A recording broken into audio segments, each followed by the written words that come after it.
E Felicidade Corporativas apresenta Felicidade e Consciência. Vamos mergulhar nos mais recentes estudos e descobertas que unem a ciência à arte de ser feliz. Prepare-se para dicas, entrevista com especialistas e muito mais. Felicidade e Consciência.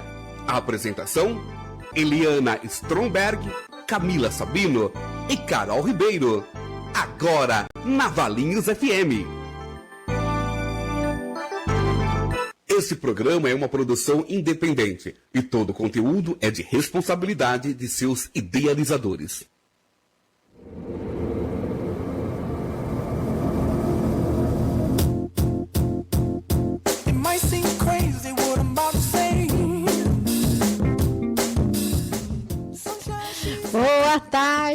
Boa tarde, seja muito bem-vindo, seja muito bem-vinda. É muito bom estar aqui com você.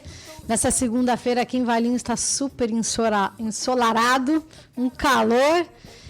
E estamos aqui para falar de felicidade e consciência, né? Eu, Eliana Stromberg, junto com a Camila Sabino. Boa tarde, gente. E a Carol Ribeiro hoje não está com a gente por temas pessoais, mas nós estamos aqui com você para falar desse tema, né, que é sempre tão importante, que é a questão da felicidade, que é tão urgente, a gente sempre repete isso. E hoje a gente vai falar de uma coisa muito interessante, né, que é fonte de debate, né, Cá? Tem muita discussão sobre isso, diversas posições aí sobre esse tema, que é falar da felicidade como uma ditadura. Vamos dizer assim, nós somos obrigados a ser felizes, a buscar a felicidade, né? E fazer da felicidade um objetivo de vida. E, na verdade, pessoal, não é verdade isso, né? Não tem nada a ver esse tipo de discurso, né? Essa ditadura da felicidade. Ser feliz não é um objetivo que tem que ser perseguido a todo custo, né, Cá? Não é. Na verdade, se a gente for pensar nos tempos atuais, eu acho que a ditadura da felicidade é algo que a gente está vivendo no momento, né? A gente estava conversando um pouquinho antes, né? E falando como que esse movimento de as redes sociais parece que elas impõem para a gente uma condição da gente mostrar que a gente é feliz o tempo todo. Então, a gente já tinha falado isso, né? Ninguém fotografa, vai lá no fundo. O fundo do poço é o lugar mais visitado que se tem na humanidade, mas ninguém vai lá, a hora que chega lá embaixo, faz uma selfie e posta, né? Ninguém faz isso. Olha, estou aqui no meio de uma crise, estou num momento muito difícil, vai lá e posta.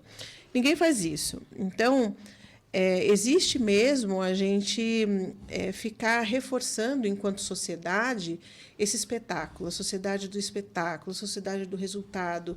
Só serve se a gente tiver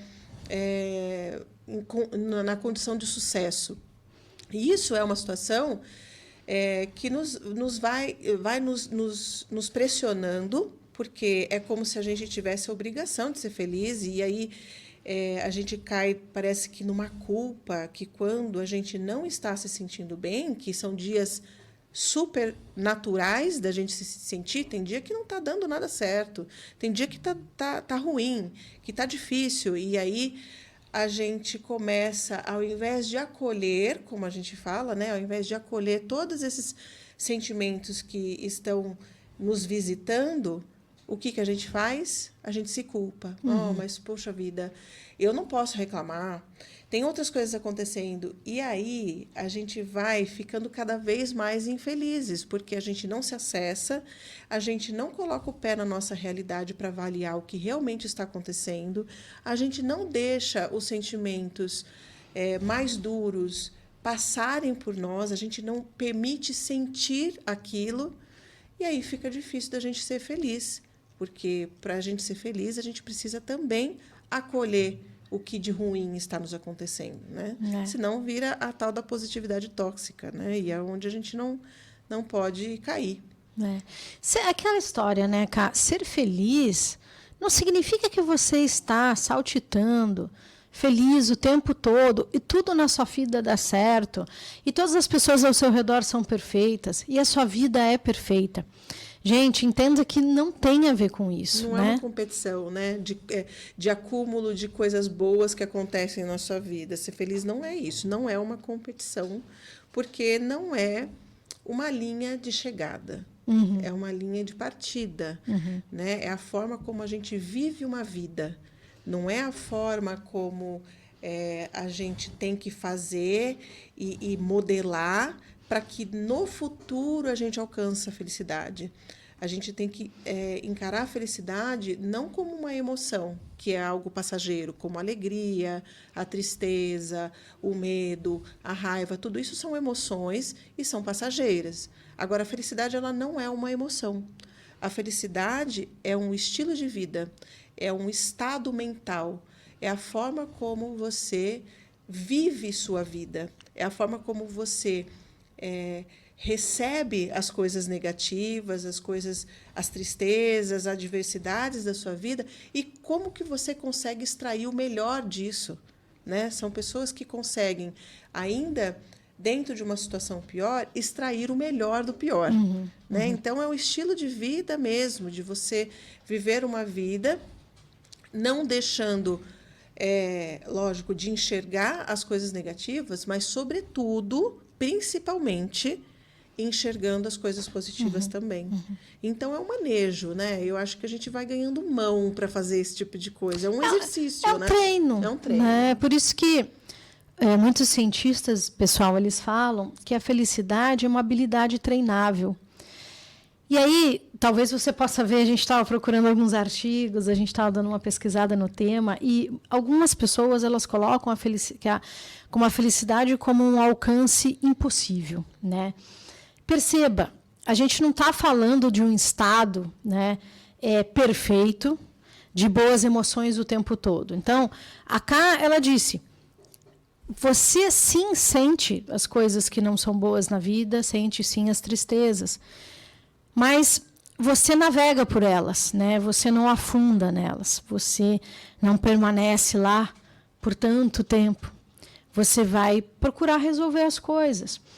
Esse é o estado, né, onde você busca soluções, em que você não se vitimiza. Porque um dos grandes problemas que a gente tem, né, como ser humano, é se vitimizar das coisas que acontecem. Né? E quando você se vitimiza, você se coloca numa posição tão fraca, né, em que você não pode fazer nada, porque ou é culpa de uma situação, ou é culpa de outras pessoas. Então, se você é a vítima, você tem que sofrer tudo aquilo, né? E a proposta da ciência da felicidade não é essa.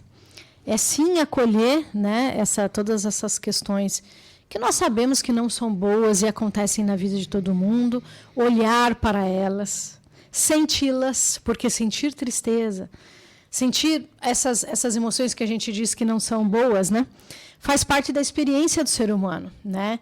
E como você poderia, né, sentir empatia pelos outros, ou entender como os outros se sentem quando algo difícil acontece ou algo triste acontece, se você não sabe como é, né?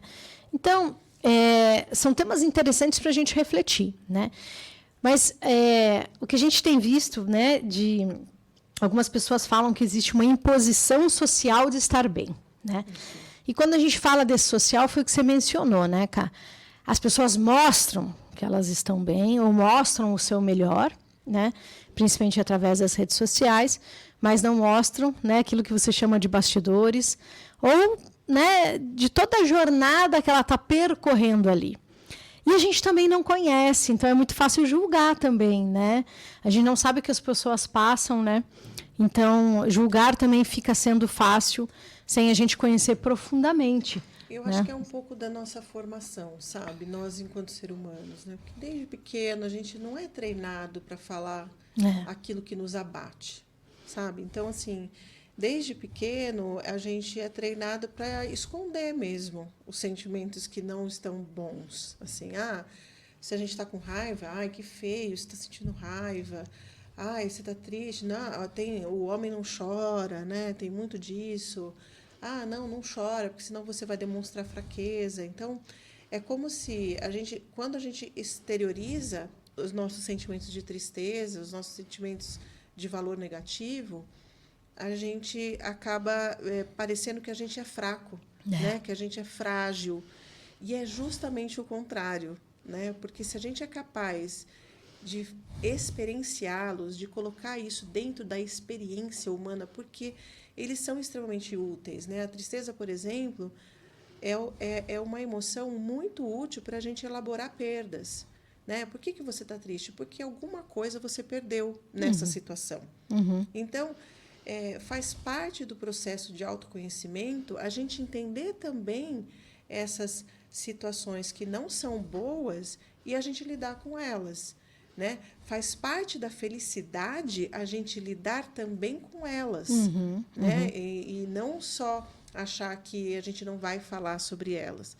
E aí, voltando um pouco nessa situação do vitimismo, né? Assim, se a gente entra num lugar onde a gente não quer falar sobre as coisas ruins, a gente vai certamente cair nesse lugar do vitimismo. A gente achar que a culpa é sempre do outro, que nós estamos sempre sendo injustiçados, quando que, na verdade, a gente pode olhar para aquilo e perceber qual é a parte de nós que provocou aquilo, né? Qual é a parte da gente que talvez provocou aquilo. E eu acho que também é importante dizer em que determinadas situações existe sim vítimas, né? Em determinadas situações existe sim situações extremamente opressoras em que a gente é vitimizado, né? E se a gente tiver autoconhecimento, a gente vai também conseguir enxergar isso, porque o problema do vitimismo é você enxergar você como sendo vítima numa situação que você faz parte daquilo, que você não é vítima. Então, você saber também diferenciar, olha, será que eu estou caindo no vitimismo ou será que eu sou de fato vítima dessa situação? E aí, sendo de fato vítima de uma situação opressora, em que você tem pouco a fazer e que o que te acometeu dependeu muito mais de uma ação do outro, do ambiente, o que você vai extrair disso enquanto melhor? Como você vai sair disso? Né? Como você vai tirar o melhor disso? Né? Então, é esse exercício, esse treino, essa habilidade, essa capacidade de extrair o melhor ainda do pior, é a felicidade. E é desafiador, né? A gente não está dizendo que existe uma receita de bolo, né? Para a felicidade, faça isso, faça aquilo. Existem práticas, sim, né? Que a gente já compartilhou que ajudam, né? Como essa questão de buscar as emoções positivas na sua vida, o que há de bom na sua vida, pelo que você agradece, isso é real, gente. Isso a ciência prova que faz bem para você, né? Existem estudos, né, que mostram que isso nos traz bem-estar, né? Então, por que não praticar algumas coisas que nos trazem bem-estar, né? A questão da felicidade não é uma questão que você vai correr atrás, né? Que você vai seguir uma receita de 5 passos e você vai estar sempre buscando mais para ser cada vez mais e mais feliz. Não. Sendo um estilo de vida, nós vamos buscando as oportunidades dentro das nossas vidas para encontrar isso, mais do que encontrar é construir. Incorporar, né? Na incorporar verdade, esse comportamento, né? Esse olhar. E quando acontecem coisas que podem ser terríveis, se você for pensar nas pessoas que estão no Rio Grande do Sul, né? Sim. Gente, quantas pessoas perderam absolutamente tudo. Tudo, não tem mais nada, né? E vão recomeçar do zero. Realmente uma situação extremamente difícil, infeliz, né? Até mesmo para a gente conseguir passar por isso é difícil, né? Veja essa situação do Rio Grande do Sul, por exemplo, né? Eu fui fazer uma postagem e eu me senti mal. Era uma postagem... Eu uso muito humor nas minhas redes sociais, eu gosto muito de usar o humor. E eu lembro o meu desconforto em fazer aquilo, né? Tamanha comoção que isso nos traz, porque isso nos abate, né? É impossível você ficar insensível ao que está acontecendo. É um negócio que nos acomete, assim, a tristeza bate fundo mesmo, assim, a gente não se sente, a gente sente parte disso. Por quê? Porque somos seres sociais, né? Não tem como. O ser humano, a natureza do ser humano, não existe a possibilidade da gente olhar o sofrimento do outro sem acometer a nós mesmos, né? Naturalmente, a gente se sensibiliza com o sofrimento do outro. É da nossa natureza. Existem aí, né, situações de psicopatas, sociopatas que têm aí um acometimento diferente, que não sentem isso, mas a nossa natureza, né, isso aí é uma situação que foge à nossa natureza. A nossa natureza é, de fato, a gente ser impactado por isso também. E aí tem uma questão, né, Cá, porque, veja, com todas essas tragédias, né, que aconteceram em Porto Alegre, né, em todo o Rio Grande do Sul e tal, realmente fomos todos muito impactados, né, e as pessoas se sensibilizaram muito e muita gente colocou a mão na massa. Então, perceba, em vez de só falar sobre isso, ou propagar as coisas negativas que são verdadeiras. É verdade, está acontecendo. Ninguém está mentindo sobre isso, né? Essas coisas são reais. Mas em vez de falar só sobre isso e propagar, né, as mensagens negativas, as informações negativas, qual o melhor jeito da gente agir numa situação como essa? Nós que não fomos afetados, Sim. né? Mas que sabemos que estão muita gente que está sofrendo com isso. É, né? Um pouco daquela analogia que você falou, né, Eli? Quanto tempo você se ocupa com aquilo, né? Porque ninguém está dizendo assim, a gente não vai se alienar a isso. Não tem como você ficar um alienado, olha, não vou mais falar sobre isso, porque é um assunto de extrema importância e não tem como a gente não olhar para isso. É a realidade que está acontecendo dentro do nosso país, ainda que não tivéssemos sido impactados diretamente, estamos indiretamente impactados olhando o sofrimento deles. Então, não podemos nos alienar. Mas até que ponto a gente fica ali numa ruminação de avalanches de notícias extremamente negativas que não vão mudar a realidade em si e que pode nos comprometer enquanto força-tarefa de ajuda, porque a gente pode ficar tão deprimido, tão impactado, que a gente não vai ter força, a gente não vai conseguir realmente ajudar e ser útil numa situação dessa, né? E eu acho que entra muito na diferença entre sermos empáticos e sermos empatas, né?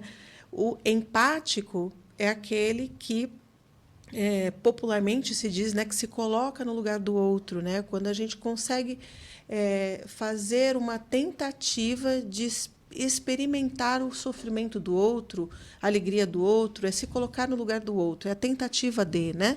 Porque a gente na verdade, quando a gente se coloca no lugar do outro, o outro tem outra história, outra experiência, nunca é algo 100% fiel, né? Ainda que mas é a tentativa de tentar saber o que o outro está sentindo. Isso é ser empático. Agora, o empata, ele sente tanto, ele é uma esponja, ele absorve tanto aquilo a ponto de ele se prejudicar e ele não conseguir ter forças de agir e de ajudar.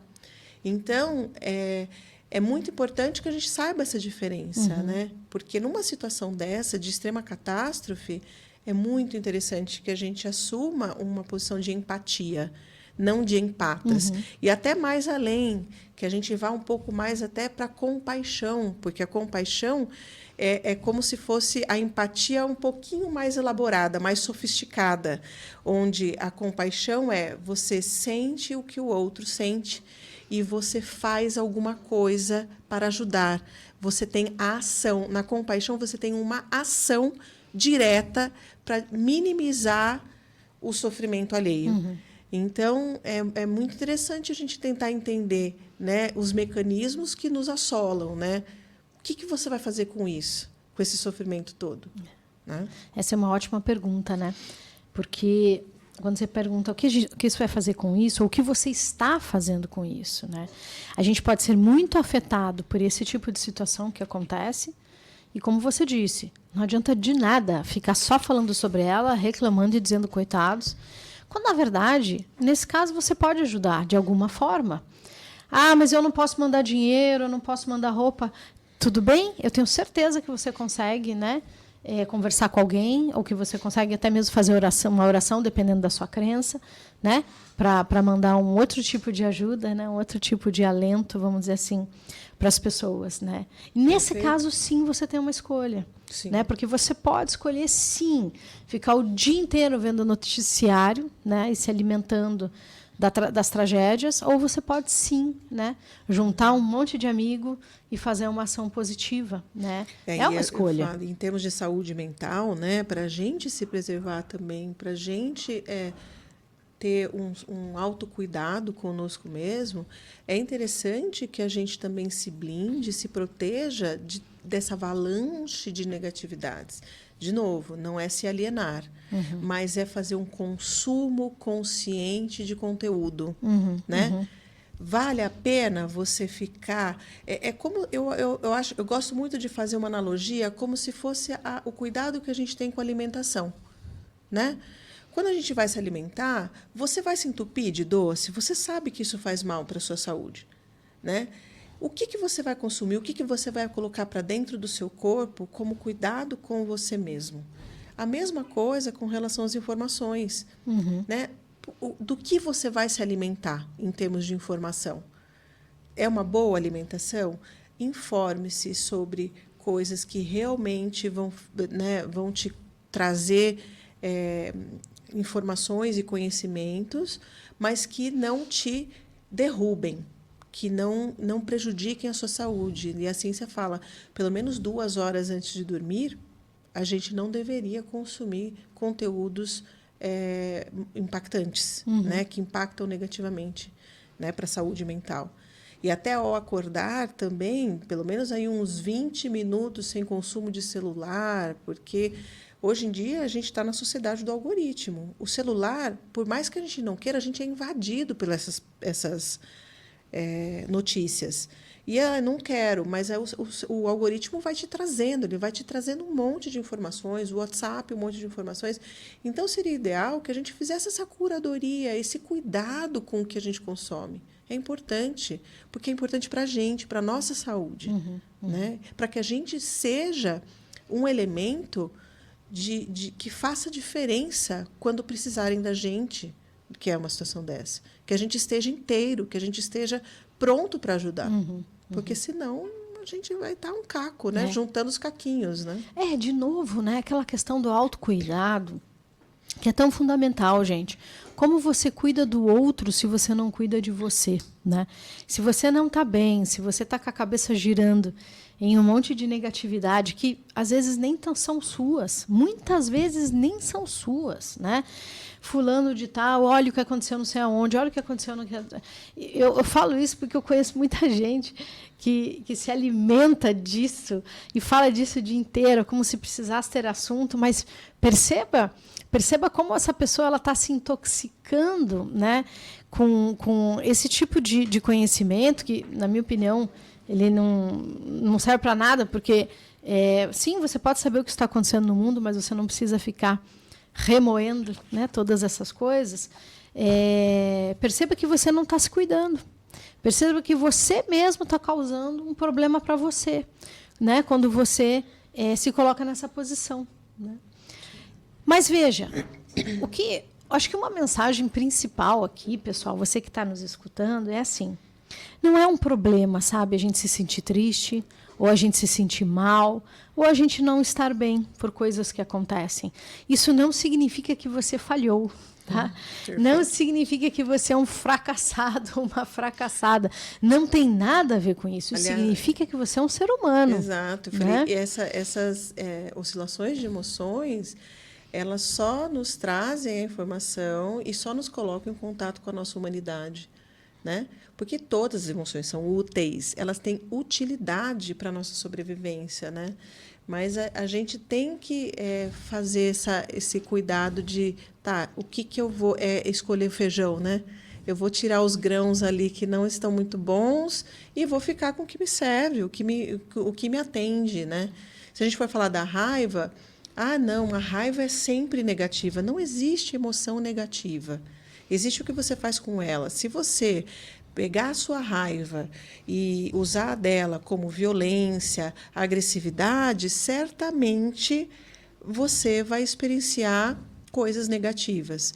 Ao passo que, se você pegar a raiva e combater a injustiça com ela, de repente você, eu fico com raiva porque aconteceu uma injustiça comigo ou com alguém do meu lado, e eu vou atrás, vou pegar esse sentimento, essa emoção de raiva, para eu fazer justiça, né? Para eu dizer o quanto que isso é impactante. Isso é extremamente benéfico. Quer dizer, você usou a raiva para promover justiça, para promover mudanças que precisam acontecer. Então, cabe a gente fazer separar, né? Vamos separar o que serve e o que não serve, né? E para você conseguir fazer isso, você tem que estar atento, né? A gente sempre está falando de prestar atenção em si mesmo, né? Porque se você está no piloto automático, consumindo esse tipo de conteúdo, propagando, né? Falando para todo mundo, olhe a fria que você está se metendo. Não, né? Um buraco, né? Você Porque, cavando um buraco. Exatamente. Você está cavando um buraco que está dentro dele. E levando uma galera junto. E leva gente junto, né? Porque, na verdade, você está tão inconsciente fazendo isso, muita gente se alimenta do que é negativo mesmo, né? Então, a partir do momento que você prestou atenção nisso, você começa a mudar o seu comportamento, né? Eu conheço muitas pessoas que chegam para mim assim, nossa, mas eu preciso te contar uma coisa terrível que aconteceu. Eu falei assim, calma. Isso é alguém que eu conheço, uma coisa importante, eu posso agir em cima? Não, é só um negócio que aconteceu. Eu falei, não me conte. Então não quero saber. Eu não preciso saber. É verdade, gente, eu faço esse filtro. Outro dia mesmo interrompi uma pessoa que falou assim, vou falar uma coisa muito feia e muito triste, mas eu preciso te contar. Eu falei assim, não, você não precisa. Você não precisa, porque, na verdade, não vai agregar nada para mim. Eu vou ficar com aquilo na cabeça, né? Exato. Que eu vou ficar pensando naquilo. Se eu não posso tomar nenhuma ação, se eu não posso ajudar, se não é algo, né, que precisa da minha ajuda, por exemplo, porque eu vou entrando em contato com eu isso. não preciso saber, né, de determinadas questões. Essa é uma postura pessoal minha, tá? Sim. Porque é uma questão também de você se proteger, né? E, assim, eu não me conecto muito com esse tipo de conteúdo, né? Essas são as coisas que não me interessam. Eu sei o que está acontecendo no mundo, mas eu não sei no detalhe. Eu não preciso saber o número de vítimas, né? Ou o que aconteceu com fulano de tal. E você tem a certeza que eu me botei em ação, né? Que eu ajudei, que eu fiz o que eu podia, né? Então, é muito essa postura, sabe? Em que você se coloca como uma pessoa que diz, eu não preciso disso, eu escolho tal coisa, né? Então, perfeito. É uma postura de vida. E por isso que a gente diz, e a ciência prova isso, que felicidade é um estilo de vida. É um estilo de porque vida. Você escolhe comportamentos, você escolhe o que acontece com você. Óbvio que tem coisas que eu não tenho controle e elas vão acontecer. E eu tenho que lidar com elas, não é mesmo? Todos nós temos que lidar com coisas e buscar as soluções, né? Mas aonde eu posso escolher, aonde eu posso atuar, perfeito. Eu vou escolher naquilo que é melhor para mim. E acreditem, a grande maioria das situações nós temos a liberdade de escolha.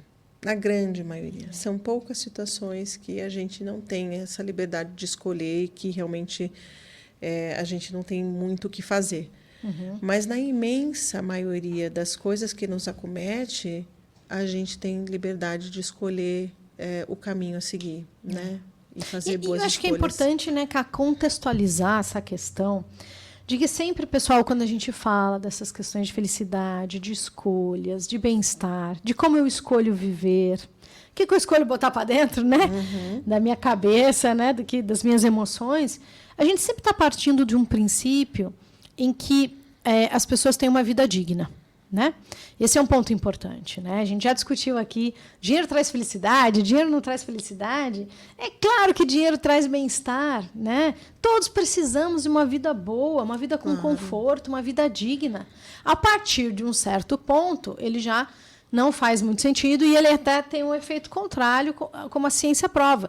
Mas vejam, sempre quando a gente fala dessa questão de escolhas e de felicidade, é sempre partindo do princípio, né, que o entorno dessa pessoa, onde ela vive, ela tem condições dignas. Um acesso à saúde de qualidade, tem seguranças dignas, né, de moradia, são garantias de que a gente pode falar sobre isso. Isso, né? Exatamente, né? Porque tem coisas que aí você não vai querer dizer, né, para a pessoa buscar felicidade quando ela está no meio de uma situação como está no Rio Grande do Sul, ou passando fome, né? Esse tipo de situação aí, o tema é outro, né? Então isso, não é sobre isso que a gente fala aqui, a gente fala com bom senso e responsabilidade, né? E muita responsabilidade, né? Então é sobre isso, né? Não estamos aqui falando de receitas ou de coisas que não são reais, né, pessoal? A gente vai dar uma paradinha, porque agora chegou a hora da gente fazer a nossa pausa, mas fica aí que o tema é muito interessante, hein? A gente já volta.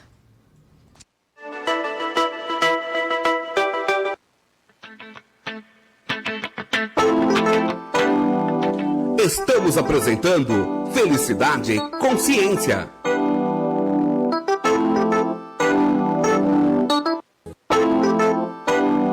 Voltamos a apresentar Felicidade e Consciência.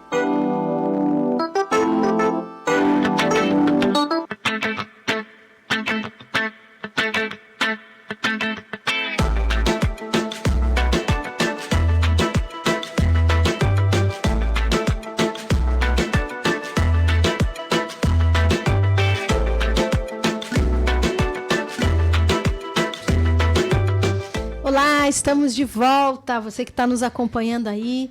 Hoje no programa Felicidade e Consciência, nós estamos falando sobre um tema polêmico, que é a questão da ditadura da felicidade, essa questão da gente se sentir obrigado a ser feliz.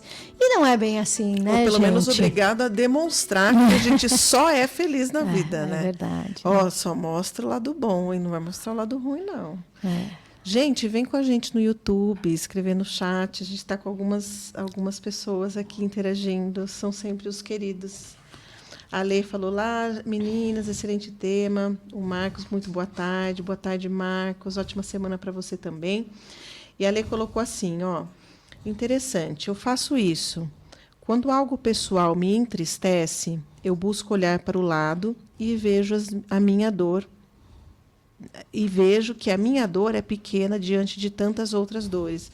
Esse ponto é interessante, né, Eli? Porque a gente faz muito isso. E, embora isso pareça uma ferramenta útil para a gente ser mais feliz, eu acho que ela merece um cuidado grande. Porque, muitas vezes, a gente se culpa por sentir dor. E a nossa dor ela é só nossa, ela é singular, ela é particular. A gente não deve comparar nossas dores com outros, porque a nossa régua, pegando a nossa régua, medindo a dor do outro e falando, essa dor é maior do que a minha e tal. E aí, imediatamente, o que a gente faz? A gente sente culpa por estar sentindo aquela dor. E sempre, gente, sempre vai ter alguém pior do que a gente. Mas em todas as situações. A gente sempre vai encontrar alguém que está sentindo mais dor do que a gente em alguma situação. Então, acho que o ideal é a gente olhar e acolher a nossa dor. Olhar e falar, olha, realmente eu estou sentindo isso. E como que eu fiz para me sentir melhor em outras situações parecidas? Outras situações que eu estava extremamente triste.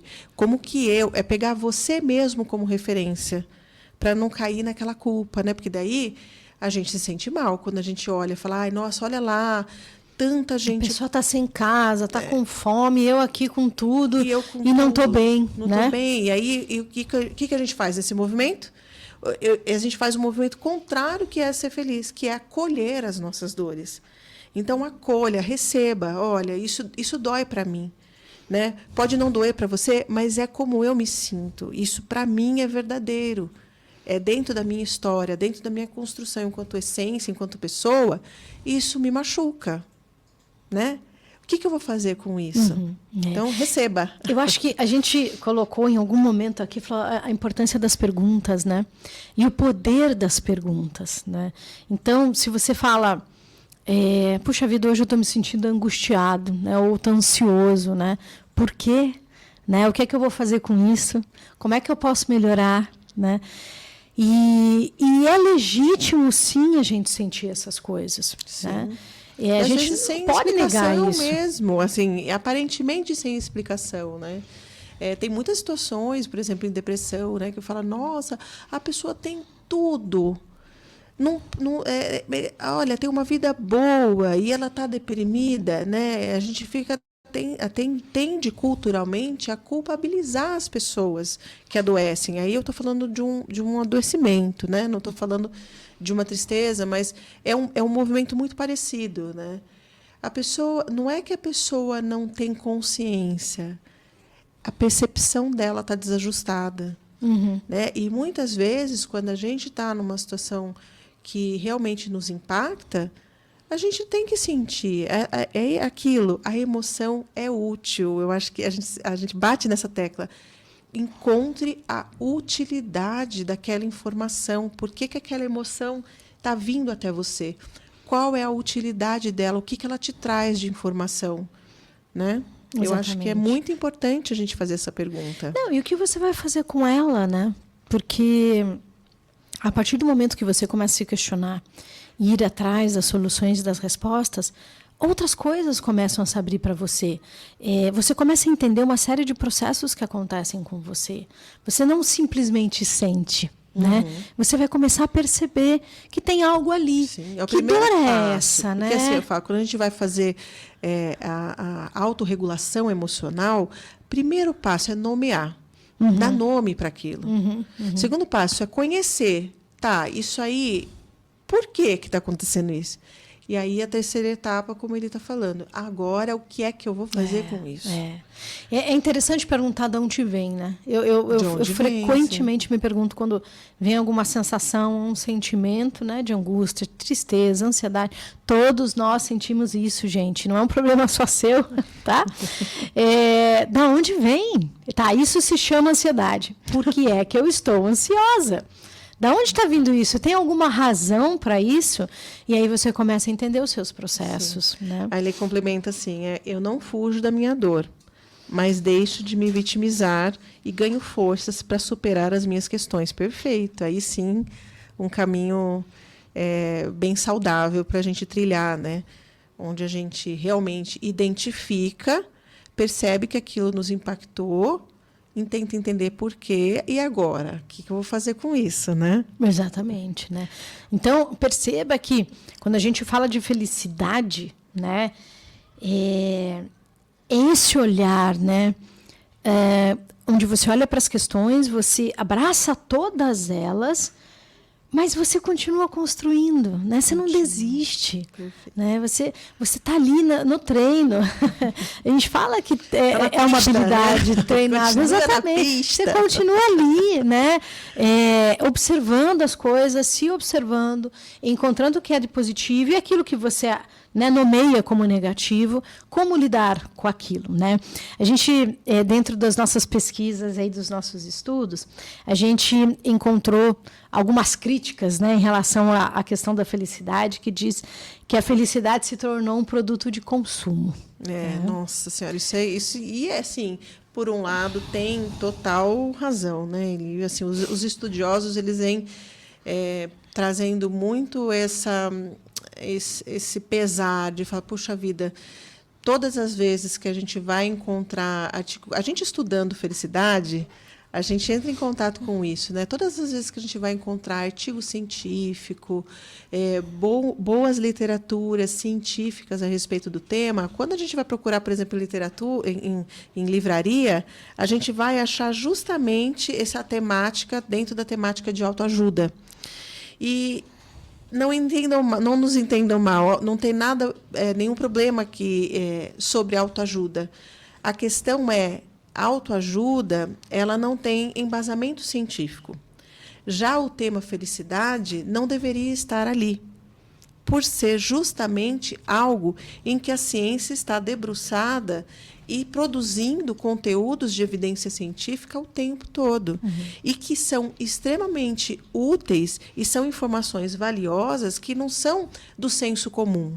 Não é de alguém que elaborou da sua percepção tese, subjetiva, né? inventou uma tese pela experiência própria. Não. São estudos que envolvem milhões de pessoas, né? São estudos que envolvem um debruçar mesmo dentro de uma teoria. Muita ciência por trás, com medidas, né, quantitativas e que são Qualitativas também. Qualitativas, quantitativas e que são confiáveis, né? Veja, o problema é, por exemplo, você falar assim, né? 5 formas de você ser feliz, né? E assim, isso não funciona para todo mundo. Felicidade para cada um é percebida de formas diferentes, né? Então, abraçar receitas pode ser complicado, pode não funcionar, né? Pode gerar muita frustração. Uma frustração e a gente vai para o caminho oposto, né, da infelicidade. Então, como a gente fala que a gente aborda o assunto de forma responsável, é muito por esse lado, né? A gente não é um assunto que ele surgiu para que se venda, né, conteúdos e livros a respeito. Mas existem, como em todas as áreas, muitos oportunistas com relação a isso, né? E a pessoa pega a oportunidade e sai falando uma porção de coisas que a gente vê, inclusive, né, a gente se queixou um dia aí de um palestrante que a gente viu, né, falando sobre o tema, usando uma terminologia que a gente falou, mas, poxa, ele está falando sobre isso, mas isso vem demais, as pessoas acham, mas não, cientificamente não era correto. Né? Então, eu acho que é um assunto que merece a seriedade que se tem. Exatamente. E assim, é um assunto necessário, né? Porque, tudo bem, gente, está cheio de livro por aí, e ao mesmo tempo que a ciência está produzindo muito conteúdo, mas nós não podemos deixar de falar sobre o tema. Porque a nossa sociedade ela nunca foi tão ansiosa e tão depressiva. Sim. E a pandemia só acelerou as coisas. Ela trouxe muito problema para as pessoas, né? Muito impacto da saúde mental, principalmente. Então, nós temos que falar sobre isso, a gente precisa procurar alternativas, a gente precisa entender o que é que está embasado, né? Para trazer esse conhecimento para que você possa aplicar. Né? Existe um conhecimento que fala que a felicidade é treinável, é uma habilidade, é um estilo de vida. Né? É um estado mental em que a gente vive de forma direcionada, né? E com um olhar treinado para isso. Né? Não é viver feliz o tempo todo, mas é ter uma visão. Eu gosto muito dessa frase, é ter uma visão honesta da sua própria realidade. Né? E aí entra um ponto, né, Ká, que a gente estava discutindo antes, que é assim, é muito bom ser otimista. Né? É muito bom. Eu acho que e é muito bom conviver com otimistas, né? Sim. Como é difícil conviver com pessimistas. Se você conhece um ou vários, né? E eles estão ao seu redor, puxa vida, parece que tem sempre uma nuvenzinha negra ali e que as coisas nunca vão dar certo, né? Mas é difícil também, assim como é muito difícil viver com os pessimistas, os otimistas fantasiosos é tão difícil quanto. Eu acho que a gente tem que, né, entender bem isso, né? Porque ser otimista é muito bom, sabe? Quando você confia em você, confia que as coisas vão dar certo, mas tem uma diferença aí, você age para que as coisas deem certo, né? Tem uma frase que diz, quanto mais eu trabalho, mais sorte eu tenho. Ou seja, quanto mais eu ajo, mais as coisas acontecem. Eu não estou parado esperando, né, que se abram oportunidades, que às vezes acontecem, né, no universo. Ele manda as coisas para nós de acordo com o nosso merecimento, eu acredito muito nisso, mas a gente tem que se mexer. Então, o perigo do otimista em excesso, certo? É acreditar que tudo vai dar certo, mas não agir na direção. Você sabe o que eu diria, Eli? Eu não diria em excesso, porque quando a gente fala em excesso, a gente pensa numa quantidade a mais. Tá. Mas eu diria a qualidade. Quando o otimista ele tem um otimismo ilusório, que é o problema, onde ele distorce a realidade para tentar enxergar alguma coisa que não existe.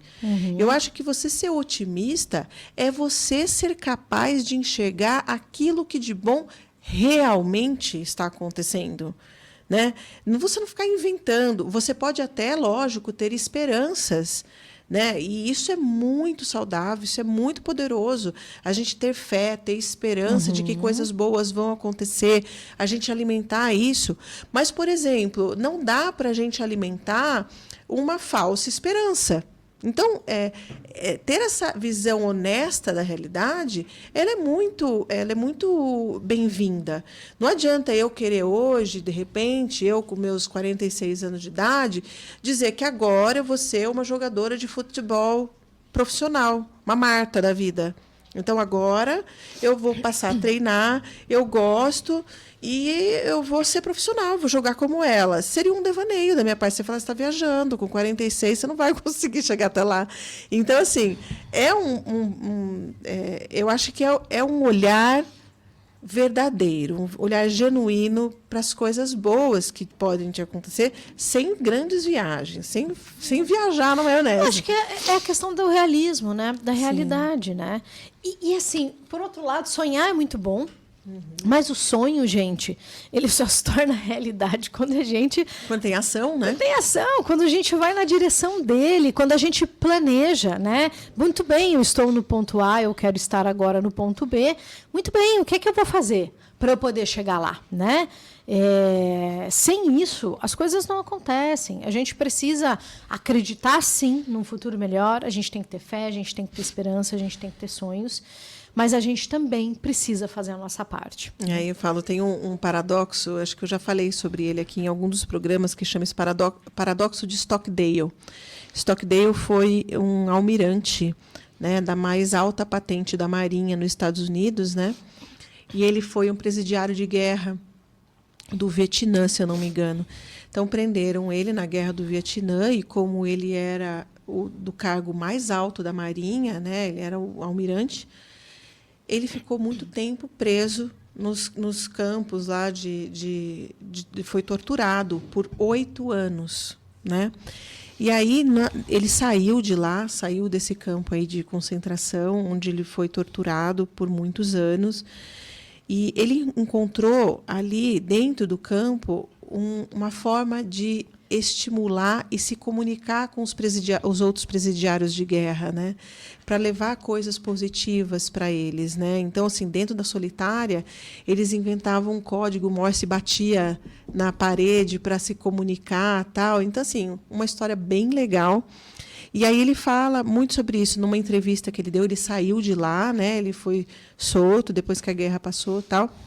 E aí perguntaram para ele, almirante, por que o senhor acredita, né? O que fez o senhor sobreviver a esse universo tão duro que o senhor sofreu, né? Ele falou, olha, foi o meu otimismo realista. Ele falou, porque... Ele falou, então o senhor acha que o otimismo que te salvou? Ele falou, não, veja bem, otimismo realista. Porque os otimistas em excesso, né, vamos dizer assim, os otimistas ilusórios foram os primeiros a morrer, porque eles estavam completamente descolados das suas realidades. Então, eles alimentavam situações que não iam acontecer, que não tinham a menor possibilidade de acontecer. Então, olha, a gente vai sair nesse Natal e eu vou passar o Natal com a minha família, parará, parará. E aí, a hora que chegava o Natal e que eles eram impactados por essa dor, por essa frustração de ainda não, a guerra não ter acabado, eles morriam de tanta tristeza. Então, ele falou, o que a gente precisa é, de fato, manter as nossas esperanças sempre iluminadas, porque elas são muito importantes, são nossos guias, mas sempre com o pé na realidade, né? Porque é o pé na realidade que vai fazer a gente se preparar para o que a gente vai enfrentar. Se a gente não souber o que a realidade vai nos trazer, ela pega a gente completamente despreparado e ela nos atropela, ela nos derruba.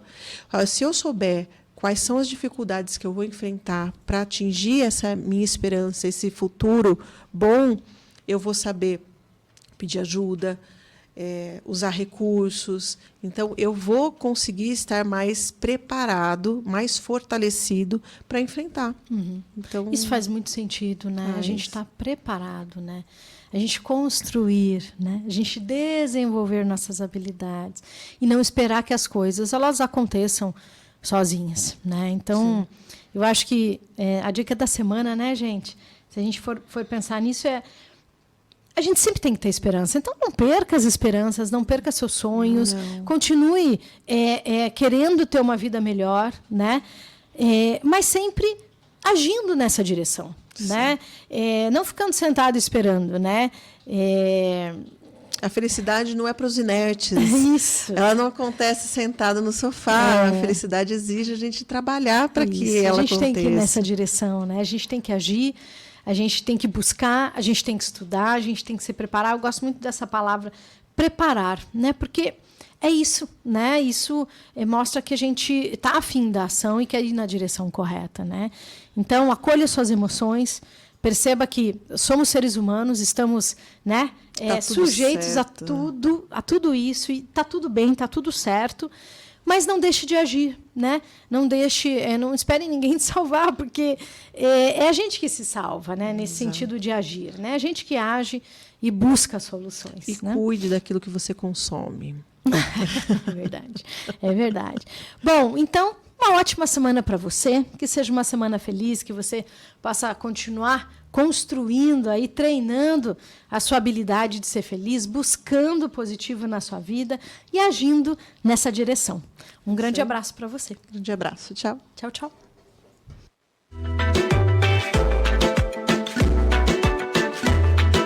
Esse programa é uma produção independente e todo o conteúdo é de responsabilidade de seus idealizadores.